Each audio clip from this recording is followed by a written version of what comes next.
ஆதி சதுர்வேதங்கள் ஓதும் பரஞ்சோதியே எங்கள் அச்சனார் கோவில் அரசே. நம்புவோர்க்கு உபகாரி என்பதில் இவரன்றியில் நாட்டில் ஓர் தெய்வம் யார்கான். ஆதி சதுர்வேதங்கள் ஓதும் பரஞ்சோதியே எங்கள் அச்சனார்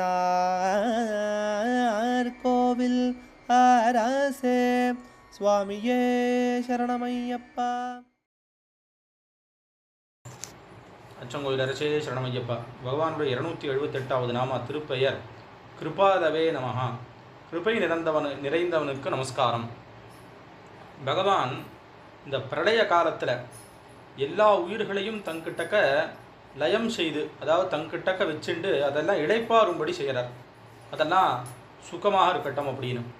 அதன் பின்னாடி அதனுடைய கர்மாவுக்கு பொறுத்து தனு கரண புவன போகங்கள், அதாவது இந்த சரீரம், அதுக்கப்புறம் அதை அனுபவிக்கக்கூடியதான மனசு, உலகம், அனுபவப் பொருட்கள், இதை எல்லாத்தையும் படைத்து இந்த கர்மாக்களை அனுபவிக்கும்படியும் அதற்கு பின்னாடி அந்த அறியாமை நீங்கி கர்ம வினைகள்லாம் போகி பிறவா பேரின்பம், இனிமே பிறக்காமல் இருக்கக்கூடியதான ஒரு உத்தமமான ஆனந்தத்தை கொடுக்க செய்கிறார். அப்படி அவர் செய்யறதுக்கு காரணம் எந்த விதமான ஒரு காரணமே இல்லாதது தான். அதுக்குத்தான் அஹைத்துக கிருபான்னு பேர், நிர்ஹேத்துக கிருபான்னும் பேர். அவ்வியாஜ கருணாமூர்த்தின்னு லலிதா சஹஸ்ரநாமத்தில் அம்பாளையும் சொல்கிறதுக்கு காரணம் அதுதான். ஏன்னா இதை ஏன் இப்படி செய்யணும், செய்யாமையே இருக்கலாமே, பிரளய காலத்தில் அந்த எல்லா ஜீவன்களையும் அப்படியே வச்சுக்கலாமேன்னு கேட்டால், அப்புறம் அவரை எப்படி அடையிறது, அந்த உத்தமமான ஆனந்தத்தை எப்படி அடையிறது?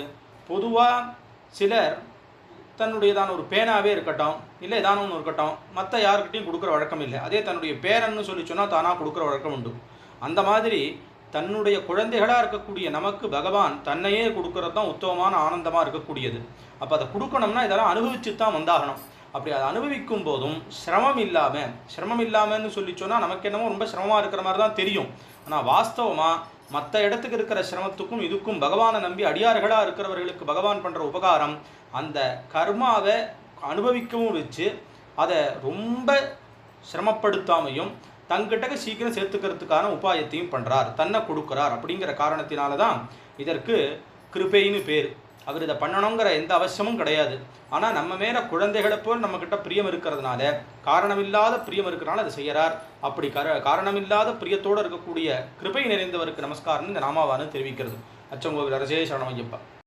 அச்சனார் கோவில் அரசே. சுவாமியே சரணமையப்பா.